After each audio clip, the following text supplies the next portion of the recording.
and have participated in a Halloween costume contest, have seen me especially show up dressed in all kinds of crazy stuff. Well, the whole concept of the Comic Con and toy trading and pop culture in general has been kind of a thing that I've been involved in literally my entire life. Only it's been in more recent times that Comic Cons have been accessible within our region. So, probably from the last 15 to 20 years. So, that's been a wonderful addition. That's been a lot of fun just for recreation.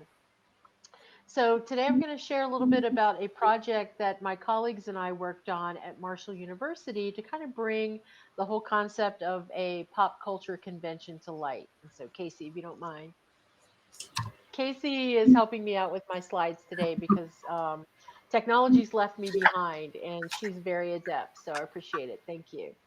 So we have some colleagues who came to Marshall University. Casey is one. Also, our colleague Heather Lauer, who will be joining us hopefully in progress.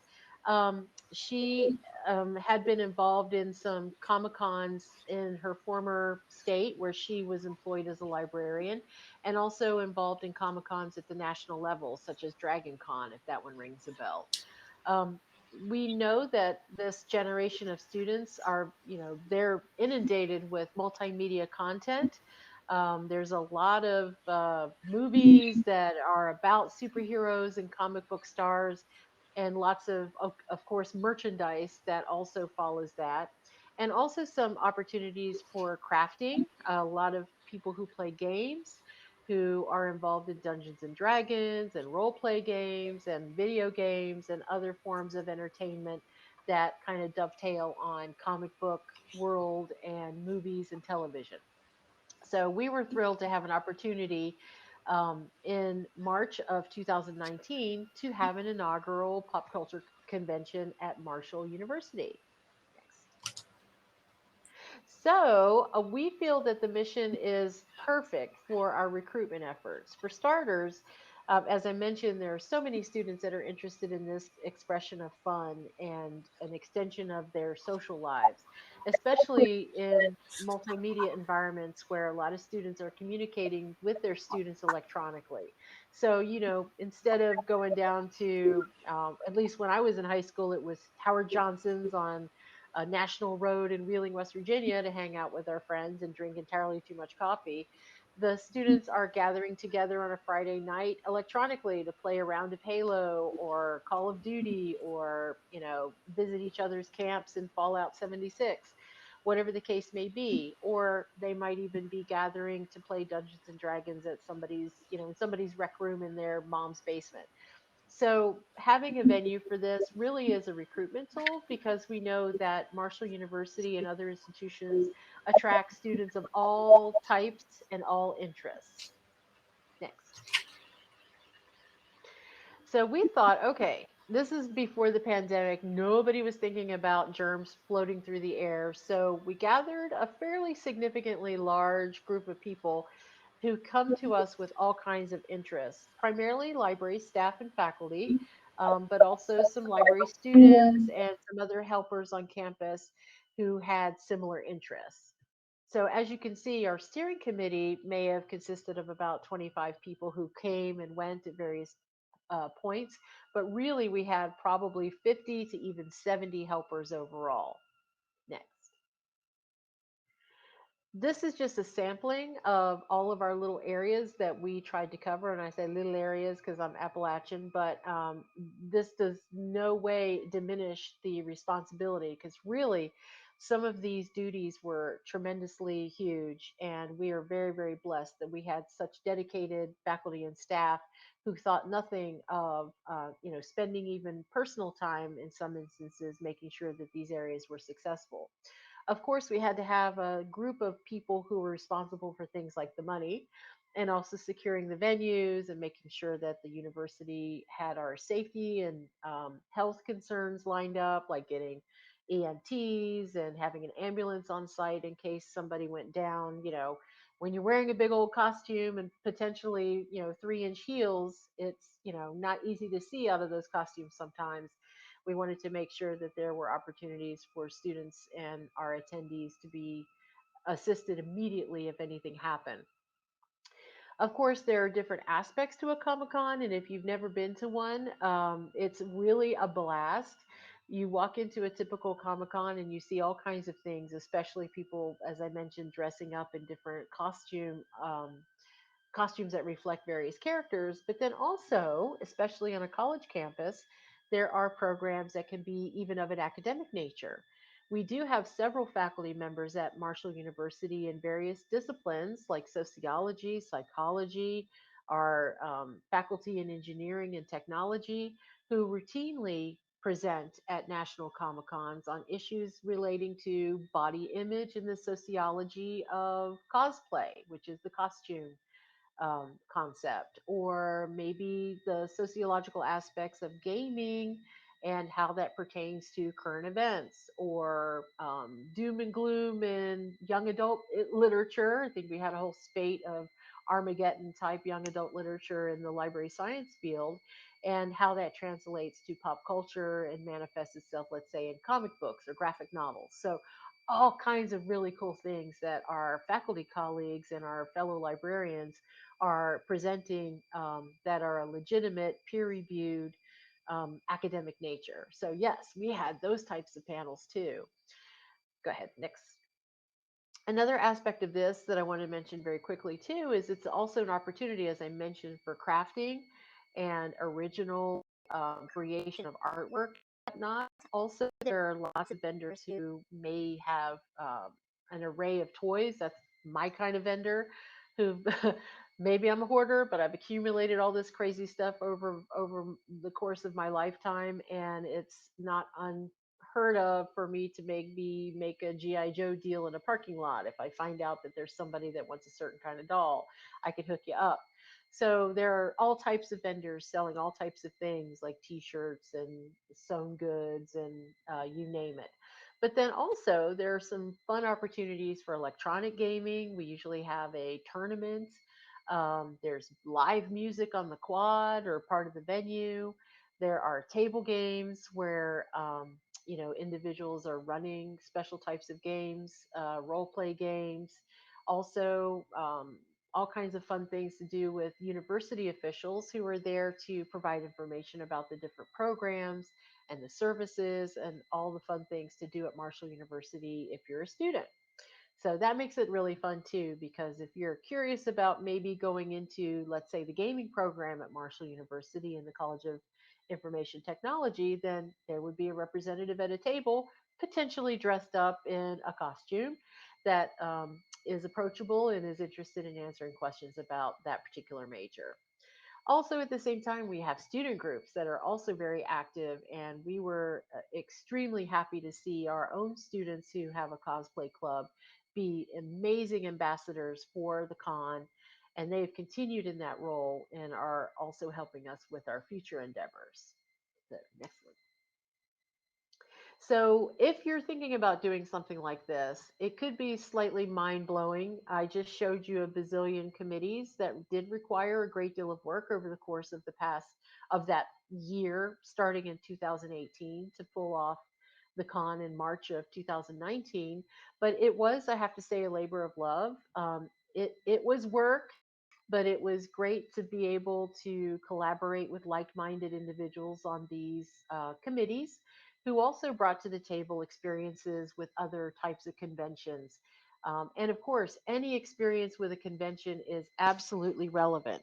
So you could even have worked with your professional association pulling off an annual conference, the same issues that you dealt with, with the venue or securing maybe food opportunities for your attendees, registration packets, if there's any kind of favor that is part of the VIP packet, for example, which would give some students early access to the con, usually about an hour ahead of everyone else to hit the vendors and to look at all the tables and get in line for cosplay.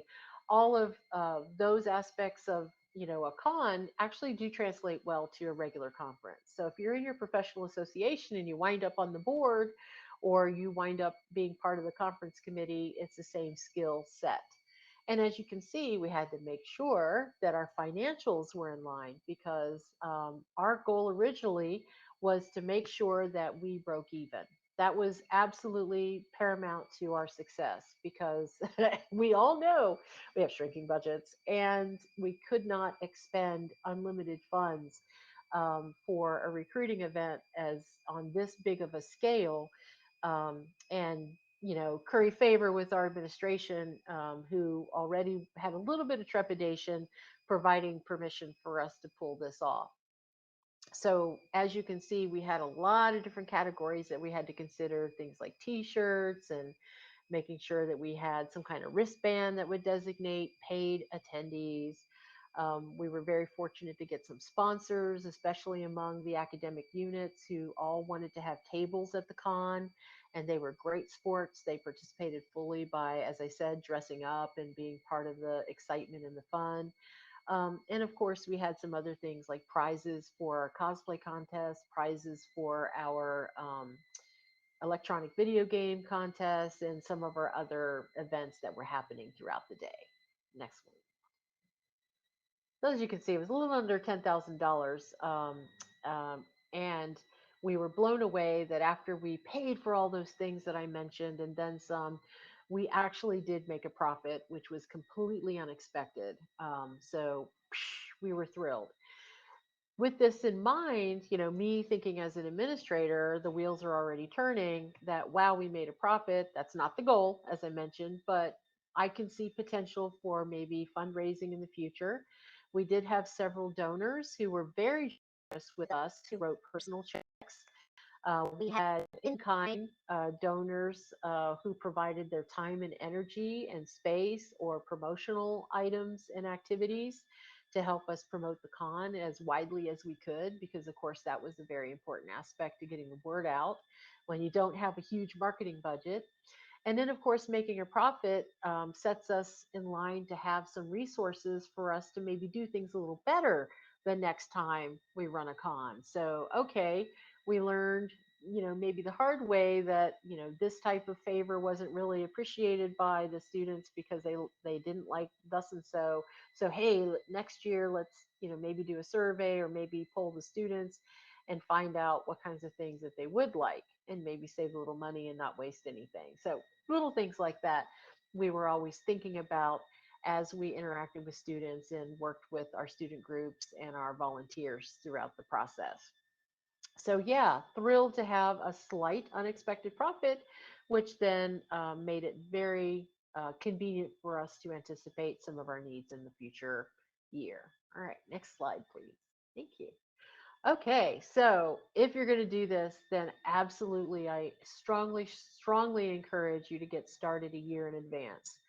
Also, it's very courteous to check with all of the other entities that provide similar activities, because that could be a deal breaker for your local attendees. If you start an event and it's the same day as the big Huntington Tricon or the Charleston Comic Book Convention, or it's the same weekend as the Toy Convention in Wheeling, that's sponsored by the Marks former Marks Toy Company, then trust me, your attendance is going to be very negatively affected by that.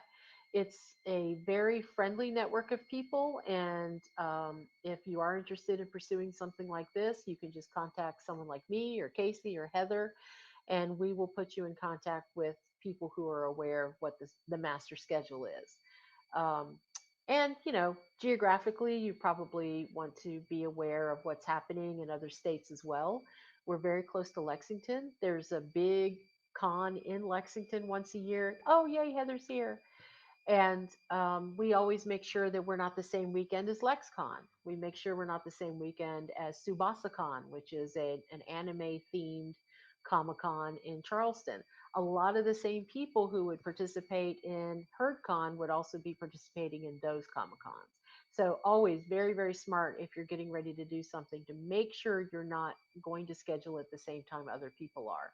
And of course, this population is probably not going to read the newspaper. Instead, they're going to be glued to their Instagram, Twitter, TikTok, um, Facebook. Facebook, is still a viable source for getting information, especially for younger generation, because it's mom and dad who are on Facebook, or even grandma and grandpa. And if they see the schedule for something that they know they could take their kid to, it's a wonderful opportunity for you to get the word out through those social media platforms. All right, next slide. So, okay, in addition to being blown away that we made a little profit the very first year that we did this, because at the time we weren't totally sure if we were going to be doing this every year. We were seriously thinking, okay, this might be an every other year type of event because it is a significant undertaking and does require a lot of pre planning, as I mentioned, of at least a year. But we were so successful that we were thrilled that we really did believe that we could pull it off on an annual basis. So that was a definite plus. The other thing that we were blown away about is I was like, and these guys can vouch. I was like, I would be so happy, you guys, if we had at least 400 people show up. If 400 people show up, I'm going to consider it a success. As more information kept coming in from interests and people writing us on the Facebooks and also people writing us through other social media platforms, I was like, oh, we might get 500 or 600 people coming to this. What do you guys think? And they were all like, yeah, we will get at least that.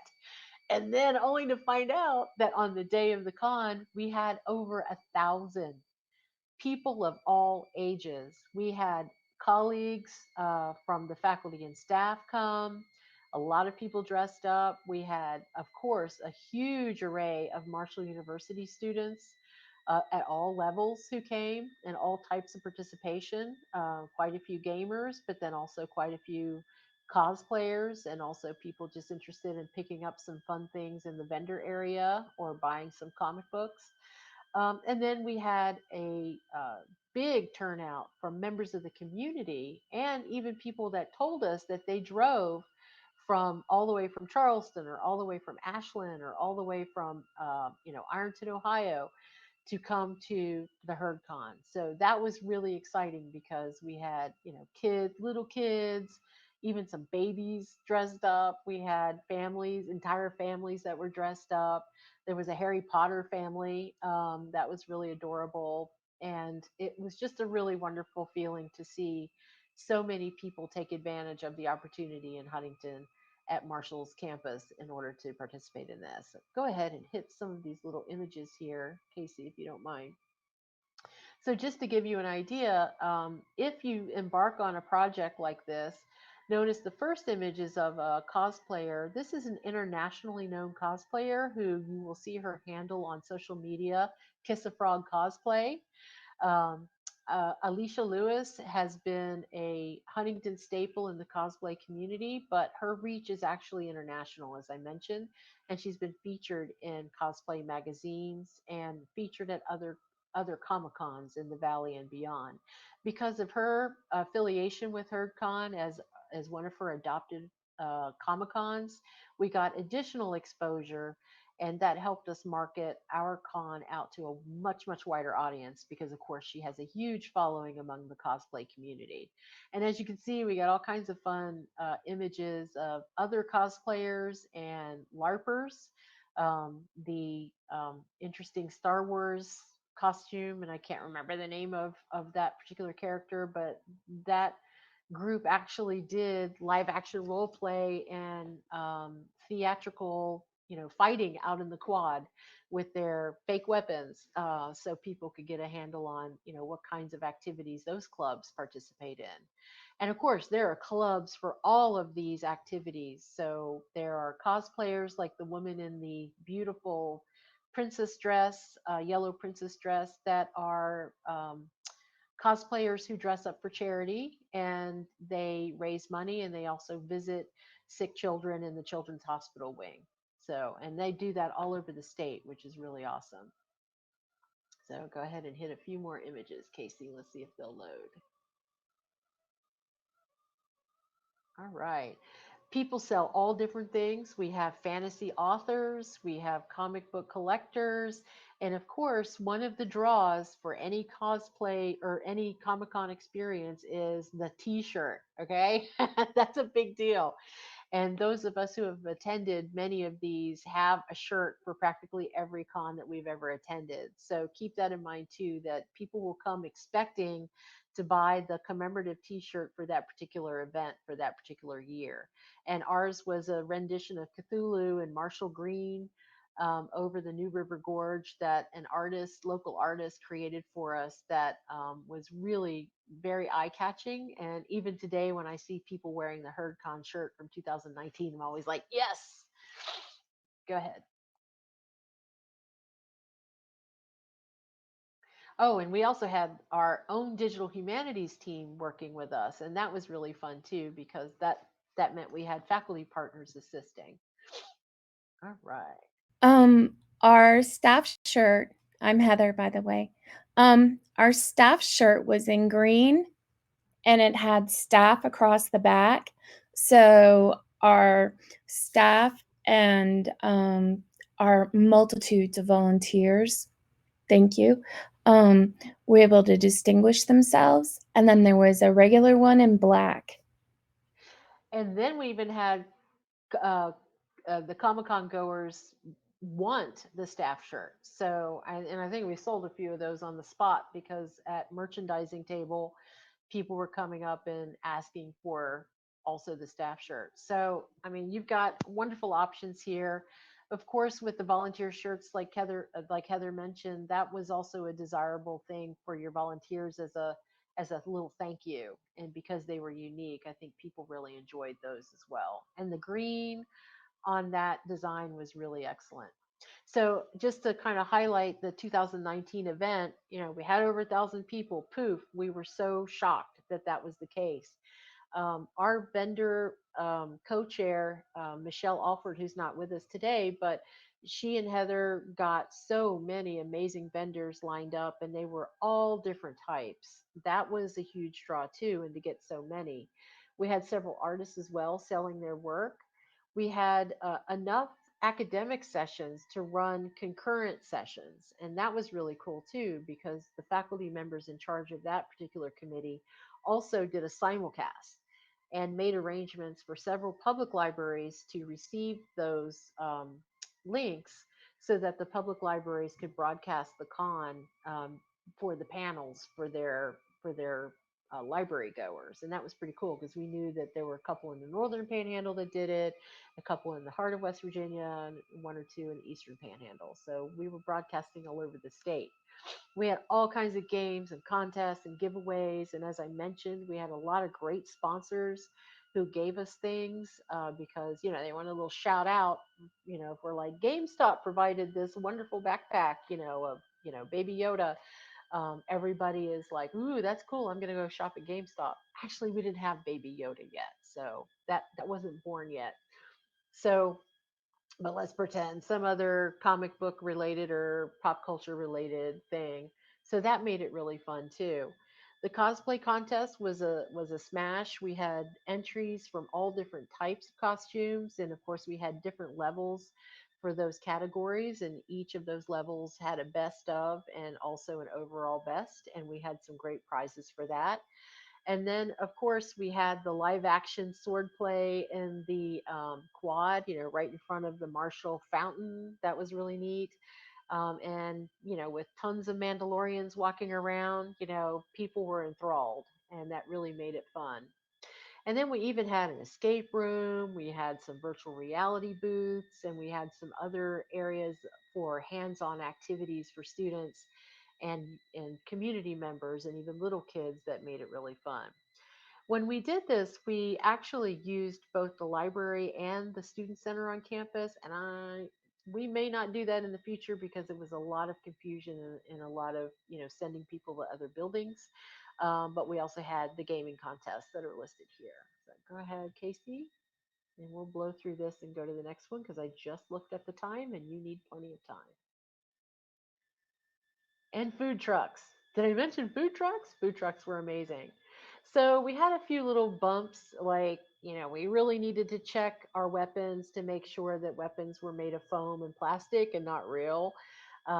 We did have a few little vendor snafus of people that weren't totally happy with their locations. We got it all worked out. Heather smoothed it over. Um, and we got everybody organized. And then, of course, we wanted to make sure, as I mentioned, that everybody knew that there were activities in other buildings, and that was a challenge. and just go ahead and cycle through some of our fun pictures here. There are several organizations, and one of our faves are the Ghostbusters. And they will bring a giant Stay Puft Man to your event if you have them as one of your attendees. Very, very fun. And then, of course, we had so many of our librarians and staff help us, and that was a huge, huge effort. All right, keep going. So, getting ready for 2020, we felt like, wow, we really know what we're doing, and we're starting early. And we did a contest with the art department to have a new design. And we have this absolutely amazing cryptids um, theme for our upcoming Comic Con and our great shirt. And then, about 4 days before the event, hit the next slide. Completely canceled by Marshall University's chief of infectious diseases, with the red telephone directly to our president. I was called into the president's office, and I got to say, we were also on pins and needles because we were watching very carefully the news and what was happening, and we were all thinking, all right, we probably need to call this. But just to make double sure, we did meet with the president, and the president did say, "I just got off the phone with Dr. Marsh, and we need not be doing this." So we were devastated. And then Marshall closed the following week, along with Shepherd, WVU, West Virginia State. I mean, everybody closed. So we weren't alone. And when we think about it in hindsight, we made the right choice, even though literally adults were like walking away from that meeting with tears.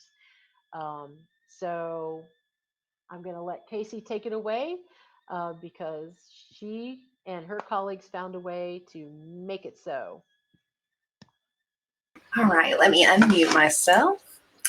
So what I'm going to talk about then is what it took to actually get our convention online. So of course, for our other 2 years, Monica mentioned we spent like a year planning. We were really, motivated. We were really, committed to this, and so we spent an entire year planning these events. So whenever it came to actually, doing this for 2021, we were all a little disheartened because we had spent so much time in 2020, and so we didn't spend nearly as much time, preparing for this online convention, but we wanted to make sure. It had been such a long year, and we were also disappointed, from not getting to do the convention the year before, that we decided, we were going to go ahead, we were going to go with it, we were going to see, who we could get to actually come present for us and have panels for us. So the first thing that we had to do was choose a platform for live streaming our convention. So I met with University Communications, and we discussed the pros and cons of each possible platform that we could use. So our options were Teams, Facebook, and Zoom. And so with Facebook, it's very easy to access. It's really widely accessed. It has a lot of users. You could just follow a link and actually, show up at sort of your Facebook session. But some of the problems that we had with it were that it's very hard to monitor. It's very hard to control. It's very hard to perhaps kick out individuals who are being disruptive. So it wasn't, our sort of optimal platform. So then we looked at Microsoft Teams. And the things that were great about Teams is that it's easy to control and monitor. It's very integrated here at Marshall University, but it's really hard to allow public access. You generally end up having to, especially if you're actually creating a team for the event, you end up having to add every person who's going to show up to the event, whether they're within Marshall's system or without. And if they're not within Marshall's system, a lot of times they'll just get a phone number to call in, and they won't have the same functionality that someone who has a Teams account at Marshall would have. And then we had Zoom. So Zoom was slightly more difficult for us because we do have limited license at Marshall. So we only have access to it for a certain amount of time. I think we had like 2 or 3 weeks that we could actually keep the license. But it's really easy for the public to access. It's really easy to just share a link and have people join. It's really familiar for a lot of people, especially after that last year of using Zoom a lot for their kids or for their own work or their own meetings. And it's really easy to monitor and moderate and control access and, you know, sort of deal with any disruptions that come along. So in the end, Zoom is the platform that we chose. So next I'm going to talk about marketing HerdCon. So in 2019, I helped with marketing and I took over marketing in 2020. And I also did marketing for 2021. So we're going to kind of look how we did marketing so you can see how we were doing it before and how we really had to change it for 2021. So in 2019, I assisted with marketing and the HerdCon street team. We marketed primarily through social media, Facebook, Instagram, and Twitter. We had printed materials, postcards, poster-sized flyers that University Communications created for us. And we used word of mouth through our various professional organizations, friends, things like that. In 2020, we really stepped up marketing a lot. So we were still doing marketing through social media, all 3 platforms, print materials, still the postcard and poster size flyers, but also bookmarks that we actually sent out to 29 area schools. And we gave them bookmarks and keychains and a few other things and some flyers, still word of mouth. And then we also had custom print materials. So I did a photo shoot with the Pros and Cons Cosplay Club at Marshall University. And we made custom flyers that they then, you know, were sort of our street team. They helped, you know, pass them out. We took them to area businesses. And I'll show you a few of those things. And we also added events to increase interest among younger participants. We added a Scholastic Book Fair. We added a Lucky Marco treasure hunt that I designed. And the event prizes were also used as marketing tools. So our custom design keychains, magnets, and pins. So this is just our standard HerdCon keychain that we made. And these were our Lucky Marco treasure hunt prizes that we were also using as marketing materials. So there are pins, buttons, and keychains there. And these are some of the pictures that we were using for our custom flyers of the Pros and Cons Cosplay Club. They were a wonderful group to work with. They were so much fun to work with and just so very motivated, and they get into it so much. So it was just a great photo shoot. We had such a blast that afternoon. And then 2021. So marketing was primarily through social media, Facebook, Instagram, Twitter, still word of mouth, but we didn't do any physical printed materials, nothing like that, because we really didn't have access to them here. We didn't really know how many schools were actually in session and how many students would actually see those materials if we created them. So we primarily, you know, just stuck with social media. And these are some of the posts that we would post to Facebook, Twitter, and Instagram. You can see our cosplayer in residence that you saw a picture of earlier. Our sponsors, these are 2 of our sponsors, Lewis College of Business and the Cabell County Public Library. So all of our sponsors, all of our vendors, all of our participants, you know, had their own social media ad. And so next, I want to tell you about the HerdCon LibGuide. If you're not familiar with LibGuides, it is a web creation tool that was created by SpringShare. SpringShare creates this suite of products called Lib apps that we pay for. They're really affordable, and I don't know how we could live without them. LibGuides let you create these very extensive. We use them mostly for research guides and actually, you know, informative information for our different courses. I make LibGuides for individual courses all of the time. So we use it, you know, for a lot of different purposes. But we immediately created a HerdCon LibGuide so that we could, you know, put all of our information in one place. For 2021, you could actually register for HerdCon using that LibGuide. So I'm going to show you just a quick video, or actually in 1 second I am. Here's how we use it year to year.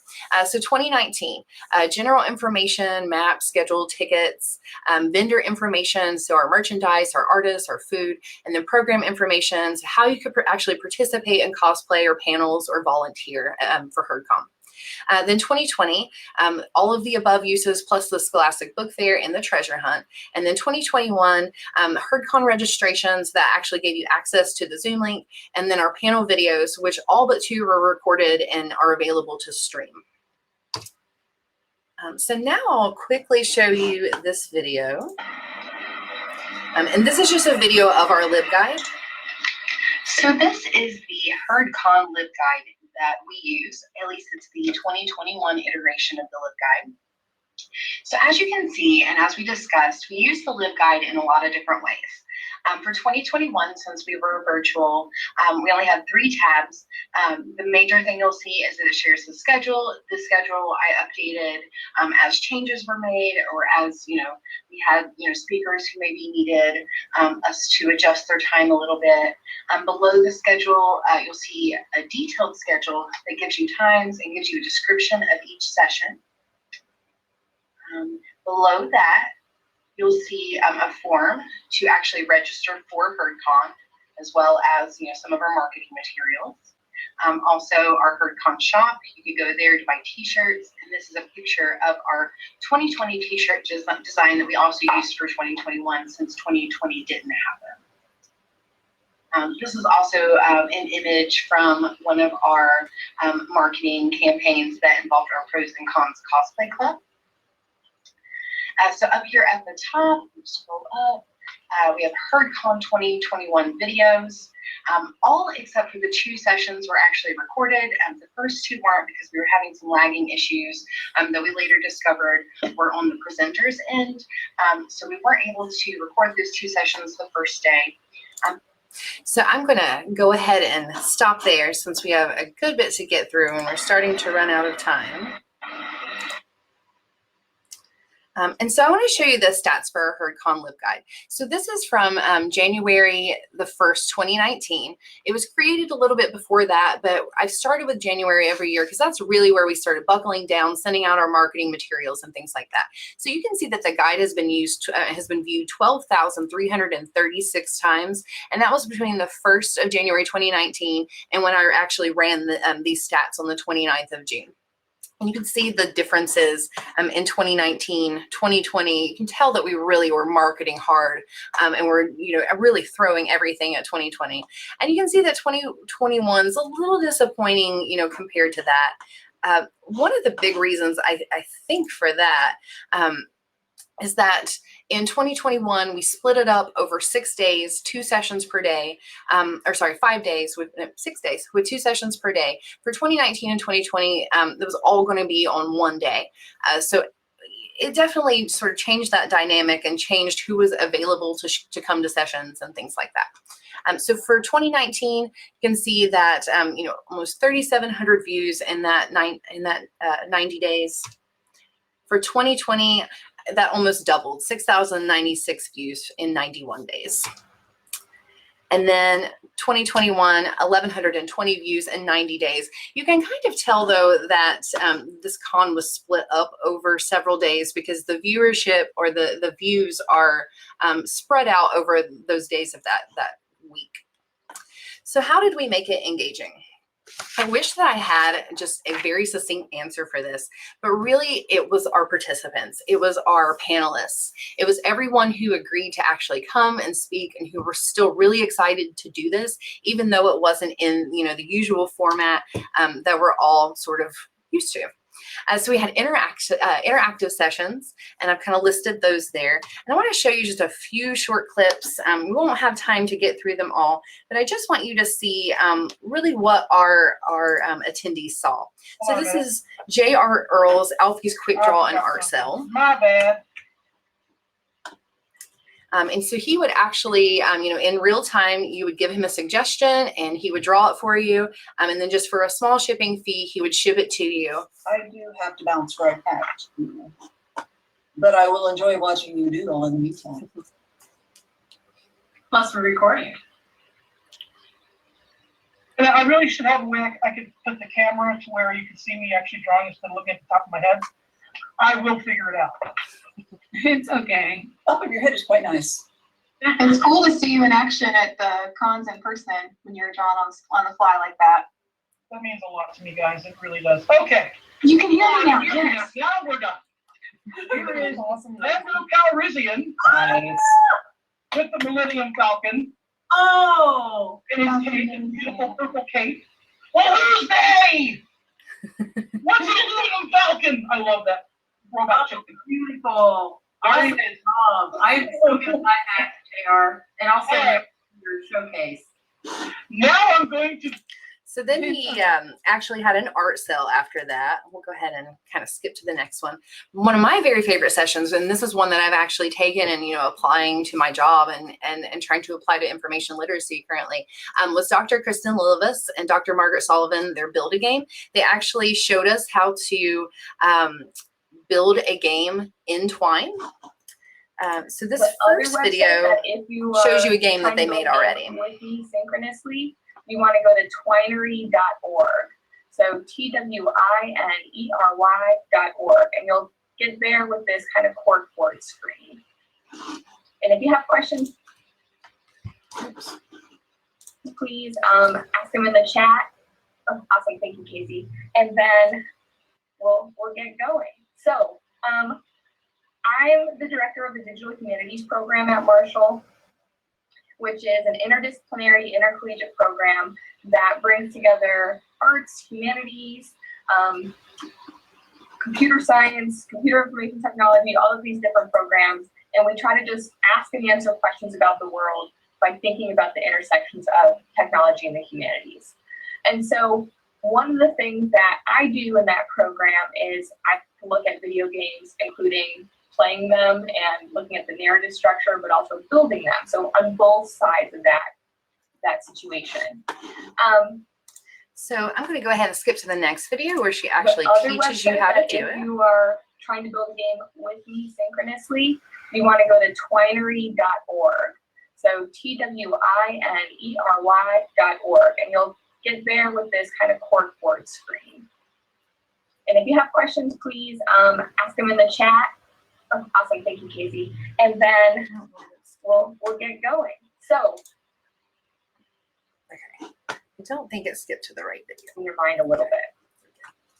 So let us get started, and we can do this together. And I'll click back and forth between this screen and our Twine screen. But if you're building along with me, let's go to, again, twinery.org. And feel free to shout out also if there's something in the chat, because it's hard for me to see you all at the same time, so please interrupt me at any point. So once you're on this screen, you can download it, and you can also download the old version 1.4. I hate to cut these videos short, but I'm going to put the link to the LibGuide in the chat so that you can actually watch any of these videos in their sort of full streaming. All right, so let's get into this cosplay contest. You guys blew it out of the water this year. And thanks for your participation in an online cosplay event. Sometimes it can be really hard to organize and get everybody situated when it comes to online contests, because we're used to looking at themes and we're used to looking at all of your progress pictures and booklets right in front of us and being able to touch and see and physically be in the presence of your amazing cosplay. So thank you everybody for uploading amazing pictures and really detailed descriptions and pictures of everything that you have created. So we're really excited to announce some winners. And so we are going to start. Did you write this down? Because I wrote this down. Or do you want me just to announce everybody? You can, I did not write it down. I have the kids. Cool, okay. All right, well, we're gonna start with Masters. So there's a special place in my heart for a lot of these cosplayers. And so I actually recused myself from judging some of these because I am friends with some of them. But everybody looks amazing, absolutely amazing. And I'm just so proud of everybody who submitted. So our first place, actually, we're gonna go for third. We're gonna start at third place in Masters category. Third place is Mehernite Cosplay, which is Momiji from Toho Project. They submitted on Instagram, and I absolutely loved the detail in the skirt. I loved, I'm a sucker for animal ears. So your cosplay is amazing, and so you're going to take home a prize today. So that was just a short clip from our cosplay contest, which was another one of my favorite sessions. We had a lot of participants and they really put in a lot of work, even though no one was really going to get to see them in person. We had a lot of fun with that session. And then we also had informative sessions. We had Dr. Bill Passett, how to create a collection that doesn't make you crazy. Allison Smith, Dungeons and Dealing with Things, which I have a clip from hers, but we've kind of run out of time. And we also ran Comicon International Education Series videos. And there were 5 different sessions. So even though these were informative sessions, you could still ask questions. We still had great conversations, after each session. So hi, So does anyone have any questions with our last few minutes?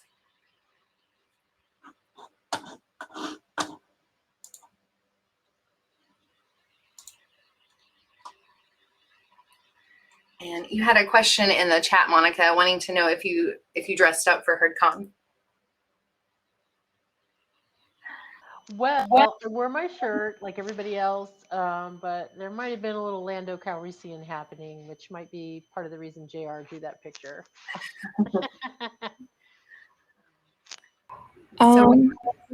Sorry. We have a question about plans for 2022. Yes, we do have plans for 2022. We just had our first meeting last week, so we are, ready to go. We're having our second meeting for finances and marketing next week. I'm meeting with UCOM next week to hopefully come up with a plan to get a little bit of assistance with that and maybe increase our reach, with some communications professionals helping us and, kind of being behind us. Also, we've had library faculty from all over the state assist, and we did have a couple of people from other institutions pitch in. We just put a Marshall HerdCon shirt on them, and they were incognito. So, and I'm so sorry we ran a little long. That's my fault. But Casey's got a great listing of these wonderful videos on the LibGuide that she showed you. If you want to take some time and take a look at these, it's really fun because you can relive the virtual con that really I think was an outstanding quality experience. And I will I'll add these slides to the LibGuide as well, so that you can have some of that information that we shared. Oh yes, and there'll be a recording of this presentation too. Hey, we got some helpers already. Awesome. We will take it. Yes, we will, especially since you're located up north and you can help us spread the word and also participate electronically. When the call for proposals goes out, we do expect to see some participation from faculty and staff from all over the state. If you want to contact us in regards to helping out, it would be HerdCon, HERDCON, at marshall.edu. And that email goes to pretty much the entire community. HerdCon, HERD. Thank you. You Oh, can also contact us through Facebook Messenger, and that's just at HerdCon is our handle there. excellent. I cannot express my gratitude enough to the team, the volunteers, especially the people you see here, Heather and Casey. It was a huge undertaking, and they did an amazing job.